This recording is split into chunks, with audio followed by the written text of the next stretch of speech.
कह जाए जो घर मूल दुआ जिते मजबूत थाए से घर तुम 2 ताला बनाओ 3 ताला बनाओ 4 फ्लोर बनाओ किसी फर्क पड़ेनि कहीं मूल दुआ स्ट्रंग से आम समस्त कह जाए 10th पर्यंत प्रत्येक पिलार एजुकेशन सिस्टम तार मूल दुआ जो पिलार 10th पर्यंत बहुत भल अच्छी से पिला जीवन में बहुत भल कर ठीक सेमती सिविल सर्वेंट मानकर ये जो वैल्यू सिस्टम नीतिर किछिटा मूल दुआ अच्छी यदि सही मूल नीति गुड़िक कौन व्यक्ति पाखे नाही बा जदि कौन व्यक्तिर निष्पत्ति रे मूल नीति गुड़िक स्थान पाई नाही मूल नीति को से अनुसरण करू नाही ताहले से जने भल प्रशासक हो परिबनी किंबा ता द्वारा निया जायथिबा निष्पत्ति समस्तंकर कल्याण पई काम करि परिबो नाही। तो देखिदबा किछि किछि कौन कौन से गुड़िक जोटा कि आमे कहूचे मूल दुआ गोटे सिविल सर्विस रो फाउंडेशन गोटे सिविल सर्वेंट रो फाउंडेशन इंटीग्रिटी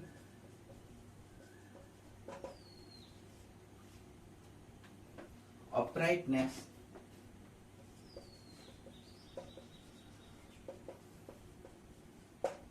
विजडम प्रज्ञा ज्ञान बा प्रज्ञा इंटीग्रिटी ऐक्यता अपराइटनेस उच्चतर वृद्धि उच्चतर चिंता बा ठीक ठीक जिनसटा को सब बळे धरि रखिबा कॉम्पिटेंसी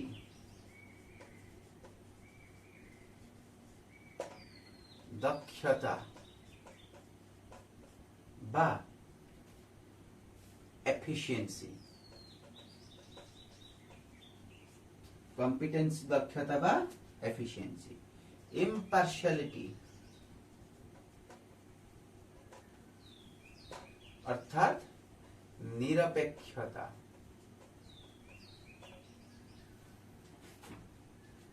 आमे माने देखिया फ्रेंड्स पूर्व वर्ष मानकरे यूपीएससी रे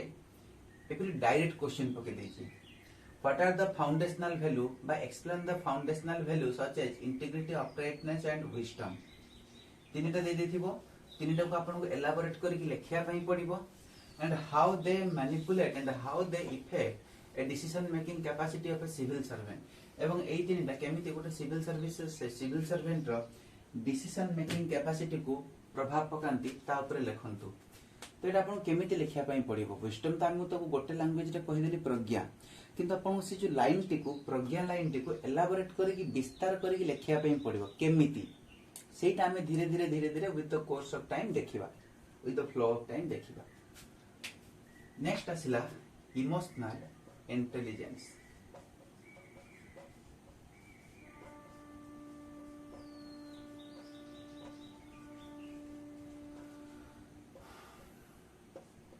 इमोशनल इंटेलिजेंस अर्थ कोन होची इमोशनल अर्थ कोन भाव प्रवणता और इंटेलिजेंस अर्थ कोन होची फ्रेंड्स बुद्धिमत्ता।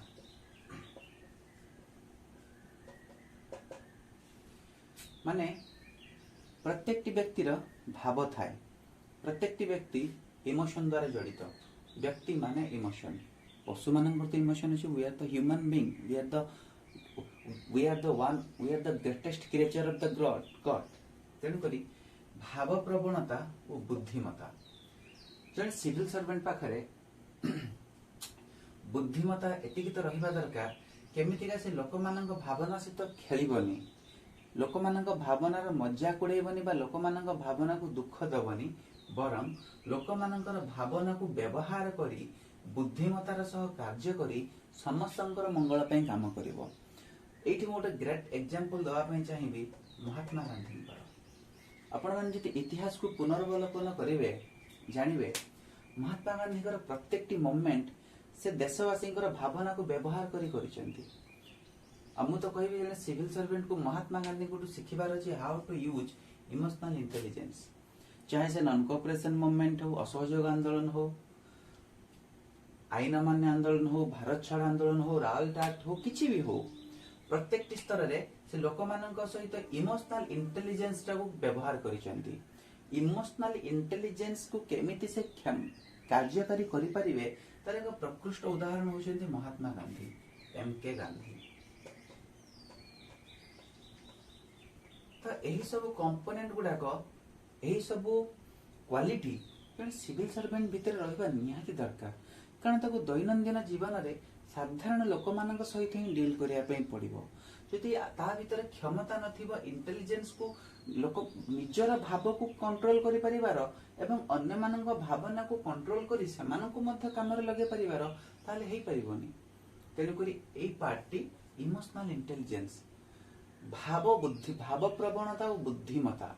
निहाती आवश्यक।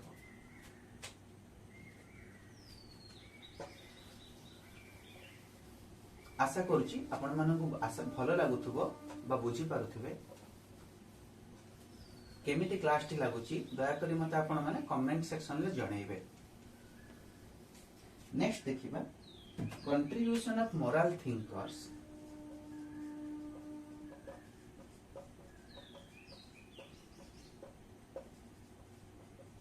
moral thinkers,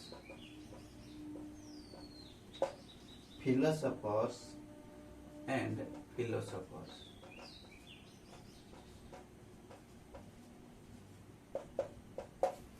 एथिक्स पढ़िले बारे आमे पढ़िले आमे जानिबा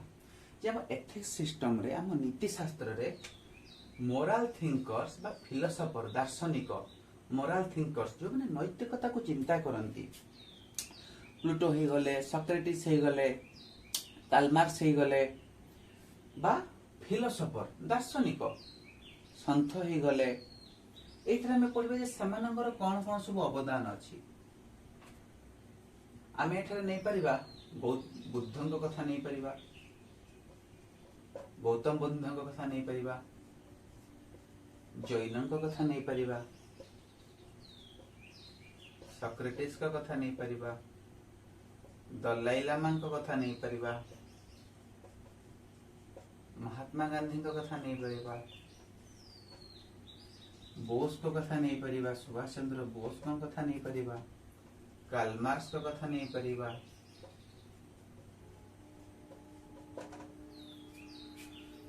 एमिति हमरे अनेक अछंती रामायण रु कोन शिक्षा करूचे नहीं परिबा महाभारत रु कोन शिक्षा करूचे नहीं परिबा मु जेमती मोर लास्ट वीडियो रे कहउतली रामनवमी रे रामंक पाखरु हमें कोन कोन शिक्षा ग्रहण करूचे जोटा कि जाने हमको गोटे बेस्ट एडमिनिस्ट्रेटर करिवारे हेल्प करिवो रामंक पाखु शिक्षा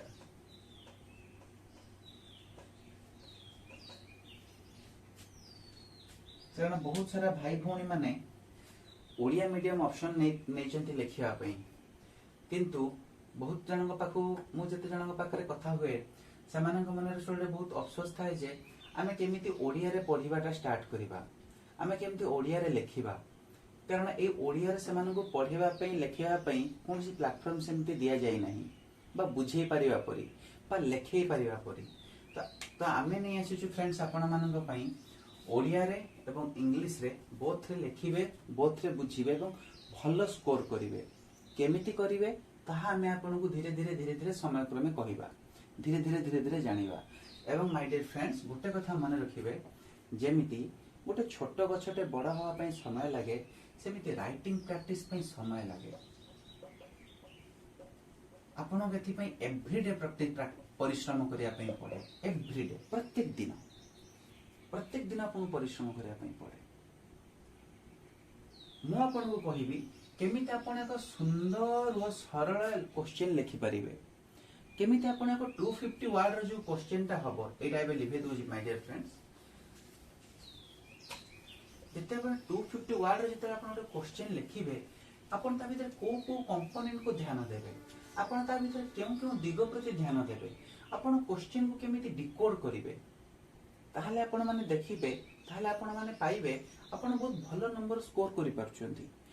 कौन लिखिबे केमिति लिखिबे केते मात्रा लिखिबे कहा को लिखिबे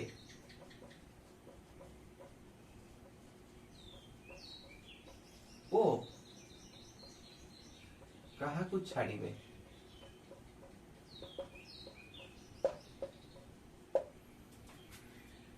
कारण जत आपण क्वेश्चन अचानक एग्जाम रे लिखंती ना 250 मार्क रो क्वेश्चन लिखिया पई पड़िबो 15-20 टा क्वेश्चन लिखिबे ତେଣୁ ଯେତେବେଳେ ଆପଣ ଲେଖନ୍ତି ସେତେବେଳେ ମାଇଣ୍ଡକୁ ବା ମନକୁ ସାଙ୍ଗେ ସାଙ୍ଗେ ଆସେନି ମୁଁ ତ ଗୁଡ଼ାଏ ସାରା ଜିନିଷ ଆପଣମାନେ ପଢ଼ିଥାନ୍ତି, ଗୁଡ଼ାଏ ଜିନିଷ ଆମେ ପଢ଼ୁ, କିନ୍ତୁ ହଠାତ୍ ସେଇ ସମୟରେ ମନକୁ ଆସେନି ମୁଁ କୋଉଟା ଲେଖିବି କୋଉଟା ଛାଡ଼ିବି, ଯୋଉଥିପାଇଁ କି ଆମର ମାର୍କ କମିଯାଏ। କିନ୍ତୁ ଯେଉଁ ପିଲା ରାଇଟିଂ ପ୍ରାକ୍ଟିସ୍ କରିଥିବ ଫ୍ରେଣ୍ଡସ୍ ବନ୍ଧୁମାନେ, ତାକୁ ଜଣା ପଡ଼ିଯିବ ପ୍ରଶ୍ନ ଏଇଆ ପଚାରିଛି, ମୁଁ ଏତିକିରୁ ଏତିକି ଭିତରେ ମୋ ଉତ୍ତରଟାକୁ ସୀମିତ ରଖିବି, ତା ବାହାରକୁ ଉତ୍ତର ଯିବିନି କିମ୍ବା ତାଠୁ କମ୍ ଉତ୍ତର ଦେବିନି। ଏଇ ପ୍ରଶ୍ନର କିଛିଟା ମୁଁ ଦିଗ ନିର୍ଣ୍ଣୟ କରିଦେବି, ଏଇ ଦିଗ ପ୍ରତି ପ୍ରଶ୍ନ ପଚାରିଛି, ମୁଁ ଏଇ ଦିଗ ଭିତରେ ଉତ୍ତରକୁ ସୀମିତ ରଖିବି। ତାହେଲେ ଦେଖିବେ ମାଇ ଡିୟର ଫ୍ରେଣ୍ଡସ୍, ଆପଣଙ୍କ ଲେଖା ଏକ ଉତ୍କୃଷ୍ଟ ଲେଖା ହେବ ଓ ଆପଣମାନେ ଏଇ ବିଷୟରେ ଭଲ ଅଙ୍କ ସିକ୍ୟୁର କରିବାରେ ସହଜ ଏବଂ ସମର୍ଥ ହେଇପାରିବେ। କଣ୍ଟ୍ରିବ୍ୟୁସନ ଅଫ ମୋରାଲ ଥିଙ୍କର୍ସ ଏଇଟା ଆମେ ଜାଣିଲେ। ଏବେ ଆମେ ଦେଖିବା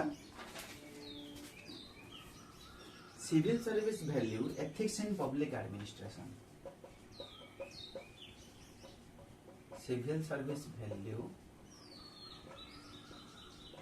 ethics in public administration। जे सिविल सर्विस सिविल सेवारे कौन कौन सब नियम नीति अच्छी आउ पब्लिक एडमिनिस्ट्रेशन शासन करिवारे कौन कौन सब नीति नियम रहिबा दरकार। हमें केमिति पढ़िबा माय डियर फ्रेंड्स, एई चैप्टर में तो फॉर एन एग्जांपल एई चैप्टर का जे हम पढ़िबा, मु आपन को एई चैप्टर रु बेसिक कहि देबी, तापरे हमें गोटे दिटा क्वेश्चन लिखिबा, क्वेश्चन लिखिबा थ्रू रे हमें आपन को बुझेइबी जे क्वेश्चन लिखिबा थ्रू रे हमें कोन कोन पढ़िबा, विषय रु केमिति क्वेश्चन आसीची, एई वर्ष विषय रु केमिति क्वेश्चन आसी परिबो, जो तारा कोन हबो हमको एई विषय या रिलेटेड जति कि क्वेश्चन आसी परिबो, हमको गोटे 360 डिग्री एंगल रे गोटे व्यू मिल जिवो जे हां ए विषयटा एया, ए विषय रे ए डायमेंशन अछि, ए विषय रे 5-6 दिग अछि, जति खाली परीक्षा रे प्रश्न आसे तो मु ए दिग ऊपर प्रश्न को आधारित करी कि मु लिखिबी। एटा गला कोन एथिक्स इन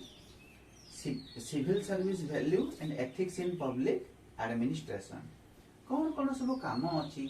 अकाउंटेबिलिटी, रेस्पॉन्सिबिलिटी, कौन कौन सब क्वालिटी अछि, को जिंस को नहीं गोटे भलो पब्लिक एडमिनिस्ट्रेटर जने हेई परिबो, एई दिगो ऊपर एही विषय रो सेगमेंट ध्यान दिए। आशा करछि माय डियर फ्रेंड्स आपण मानको भलो लागुथबो। एबे देखिबा प्रोबिटी इन गवर्नेंस। नेक्स्ट आछि प्रोबिटी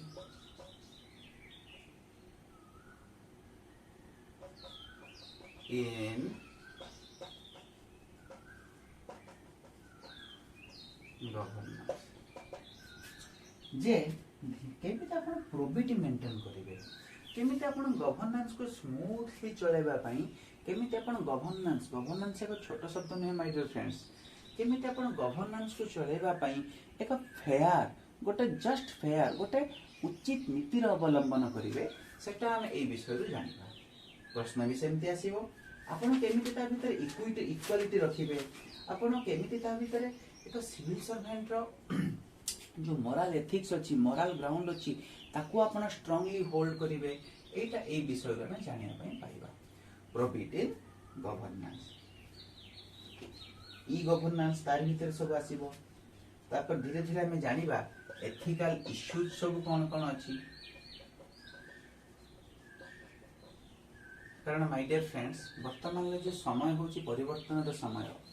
विवर्तनवाद जहाँ आम को टाइम इज इवॉल्विंग, विवर्तन होची एवरीडे समाज परिवर्तन होची, तो समाज परिवर्तन हेबा साथे साथे नीति मानक मध्य परिवर्तन हेबा को पड़े। तो सेटा आम देखिबा जे जितो नीति गोटे परिवर्तन हुए, समाज जते गोटे नुआ दिग को गति करे, सेतेबेले ताको नुआ नुआ प्रकार समस्या मध्य सम्मुखीन हेबा को पड़े। तेणु एटा आम पढ़िबा जे कौन कौन सब एथिकल इश्यू रहुची वर्तमान समय रे डील करिया पई, वर्तमान समय रे गवर्नेंस को नुआ मोड़ देबा पई आ लोकन को पाखरे सेवा पहुंचेबा पई। एथिकल इश्यू, कॉर्पोरेट एथिक्स, एमिते होरी विभिन्न प्रकार विषय अछि। प्रायतः एथिक्स सब कवर हे गला एथिरे। आ जोटा नेक्स्ट जोटा आपनकर आसीबो पार्ट बी पई, सेटा होची केस स्टडी।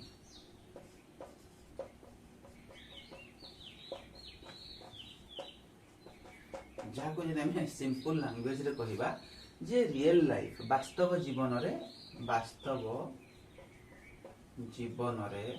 अध्ययन अध्ययन माने रियल लाइफ एग्जांपल देखि बुझेबा। सो माय डियर फ्रेंड्स, आशा करूची आज का क्लास रे आपण मानक मन जो गोटे चिंता थिला जे हमें केमिति एथिक्स को कवर करिबा, ओडिया रे केमिति कवर करिबा, जो माने भी इंग्लिश लैंग्वेज ऑप्शन नै चंती सेमानक मन रे भी द्वंद्व नै तो गली, किंतु विषयटी को लिखिबी केमिति, ए विषयटी मु केमिति शब्द देबी, केमिति मु गोटे एते भल अति अति उच्च कोटि न ही पारिले मध्य केमिति मु गोटे भल आंसर लिखि पारिबी, भल आंसर लिखि पारिबी जहा परीक्षक को मन को छुईब और से मते भल नंबर टी दब। मु केमिति अन्य पिला को टू कम प्रत्येक विषय रे हाफ नंबर बा 1 नंबर एक्स्ट्रा पाई परिबी। फ्रेंड्स, तो मु आपण मन को आश्योर करूची, सुनिश्चित करूची एई प्लेटफॉर्म रे सिविल सर्विसेज आकाश सिविल सर्विसेज पॉइंट रे मनुष्य तैयारी कारखाना रे आमे पढिबा और केवल हम माय डियर फ्रेंड्स आमे पढिबानी, आमे पढिबा साथे साथे हम जीवन को मध्ये गढिबा। आपण माने थरे भाबी देखंतु आमे पढ़िबा किंतु हम जीवन को आमे गढ़ी पारिबानी ताले तार अर्थ कोन रहिबो, कौन से अर्थ रहि जीवनी। वर्तमान प्रायतः डन सुप्रभात समय हेलानी, मु एई समय रे क्लास टी को रिकॉर्डिंग करूची, काहे करूची कारण एई जो समयटी सकाळर समयटी वास्तव रे दिन रो बहुत सुंदर समय आ एक शक्ति निहित समय, ऊर्जावान समय। तेणु मु आपण समस्त को रिक्वेस्ट करूची ए प्रिपरेशन रे सिविल सर्विस रो जो जर्नी, ए जो प्रिपरेशन टा फ्रेंड्स निज भीतर ही गोटे ट्रांसफॉर्मेशन, निज भीतर ही गोटे परिवर्तन। तो जदि सिविल सर्विसेज 2 ରୁ 3 वर्ष नॉर्मली गोटे प्रिपरेशन जड़ी थाए, ये 2-3 वर्ष भितर जदि आम भीतर कौन प्रकार परिवर्तन न आसला ताहले किसी लाभ नाही। तेणुकर आसंतु पाठ पढ़िबा, जीवन को जानिबा, निज को जानिबा, आम भीतर थिबा पोटेंशियलिटी को व्यवहार करिबा, आम भीतर पोटेंशियलिटी को व्यवहार करी समाज को परिवर्तन करिबा, निज व्यक्तिगत जीवन को मध्य आमे उन्नततर करिबा। एहा साथे साथे समाज रो अग्रगति रे हमर भूमिका देबा। तो नेक्स्ट क्लास रु नेक्स्ट वीडियो रु आमे एमती क्वेश्चन करिबा, प्रत्येक चैप्टर को छुईबा, क्वेश्चन करिबा, धीरे धीरे आपण माने जानि परिबे एथिक्स को केमिति टैकल करिवे, क्वेश्चन को केमिति लिखिबे, कोन कोन दिग अछि। एठार आवश्यक पड़िले मु नोट भी डाकिबी, आपण माने मध्य मते क्वेश्चन लिखि म टेलीग्राम रे सेंड करि परिबे, मु ताको इवैल्यूएट करि कहि परिबी। तो आज पई एतिकी थिला फ्रेंड्स, आशा करूची क्लास टी आपण को मानन को पई बहुत भलो लागिथिबो। केमिति लागिला मते निहाती कमेंट रे जणैबे। जदि भलो लागिला, जदि आपन को लागिछि जे हां क्लास टी हम पई उपयोगी, ताहले म आपण को कहिबी याको शेयर करिवे, लाइक करिवे एवं अन्य मानक पाखु पठेइबे जो दूर दूरांत सुदूर अंचल रे बा विच्छिन्न अंचल रे हम भाई भौणी माने फाइनेंशियल कारणरू क्लास नहीं पारु नाहंती, सेमानक भीतर इच्छा अछि सेमाने पढ़ी पारु नाहंती, सेमानक पई एटा आमे नहीं आसी जो एक छोट प्रयास जहा द्वारा कि गोटे तळरु तळ स्तर पिला मध्य पाठ पढ़ी एथिक्स पढ़ी भल मार्क स्कोर करिवो, सिविल सर्विसेस रो पोजीशन रैंक हासिल करी निज जीवन निज परिवार जीवन को सुधारिबो। यदि भल लागिथिबो क्लास टी ताले शेयर लाइक सब्सक्राइब निश्चित करिवे। Thank you my dear friends, आज पई एतिकी पुनी आ गोटे वीडियो रे नै आसीबे आपन पई एथिक्स रो किछि मजालिया आ किछि नुवा विषय वस्तु जहा आपण मानक जीवन को परिवर्तन करबा साथे साथे परीक्षा रे मध्य भल नंबर दबारे सहायक होबो। टिल देन थैंक यू, समस्त को शुभेच्छा, बाय।